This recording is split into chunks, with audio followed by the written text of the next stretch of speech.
Welcome to episode 4 of the Leg Club podcast.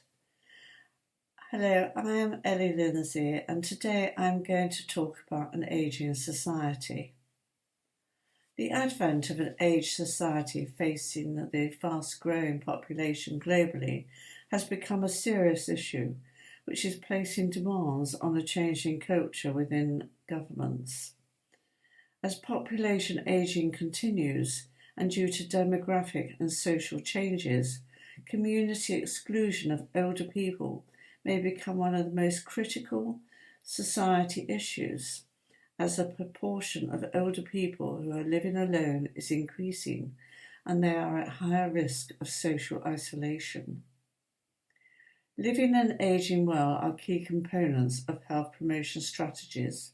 Yet, one major challenge in ageing societies today is how to create meaningful pathways for older persons to experience late life living and simultaneously contribute towards our modern day society. For many young people, retirement evokes images of inactive older persons, yet many seniors are living longer and enjoying better health in their later years, and retirement has become an extremely active phase of their life. The benefits of lifelong learning extend beyond knowledge acquisition to positive impact on physical, mental, and social well-being of the older adults, offering opportunities to make a significant social contribution to their local communities, making this a new culture for seniors. Social engagement of the retiree is an important issue for organisations to actively respond to the challenges of population ageing. With demographic changes, we are increasingly seeing the over 65 age group living in social isolation owing to movement of their families and communities becoming more fragmented due to the changes in the social class. Health is an invaluable resource for older people and it is important for quality of life. However, since January 2020, the impact of a global coronavirus pandemic has challenged everyday lives, especially when confronted with enforced lockdown. Social distancing measures imposed by the UK government required people in certain risk categories, including the over 70 age group, who suddenly found themselves labelled as vulnerable, to self-isolate for many weeks, provoking frustration and anger for many who led fit and healthy lives. While many elders understood the importance of keeping safe due to their age, it alienated those who felt patronised and undervalued for their contribution to society.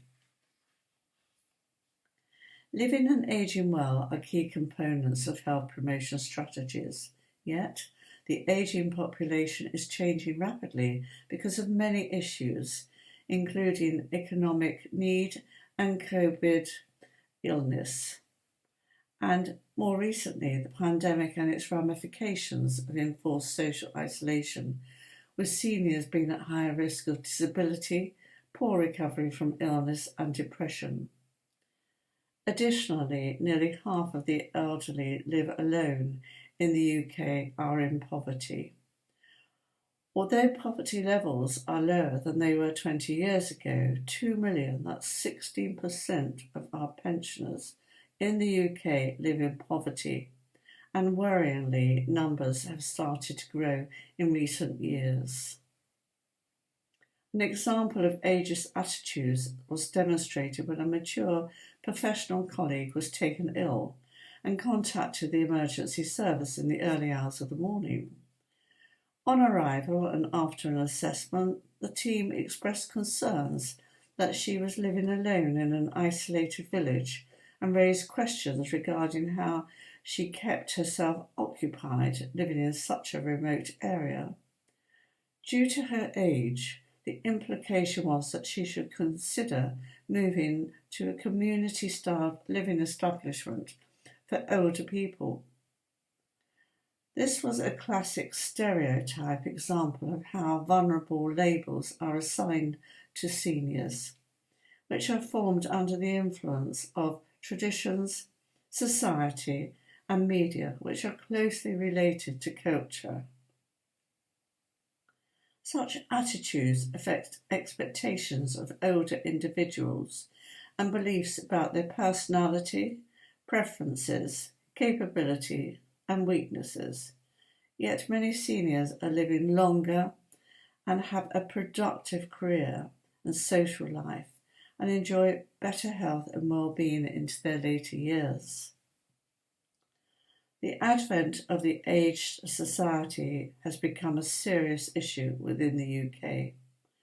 Our lives now are based on a shifting sand approach as we face challenges in this era of post-pandemic uncertainty of what will become a post-lockdown way of a normal life.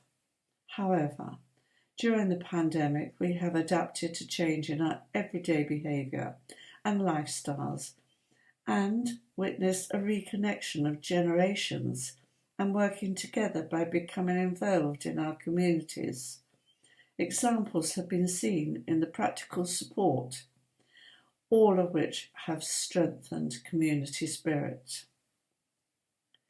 On a personal note, I have been inspired by international sharing of creativity from friends and colleagues through technical communication, such a wonder in our day.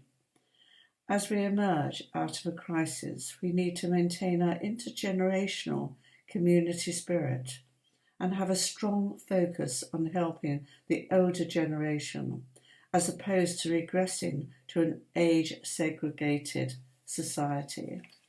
Thank you.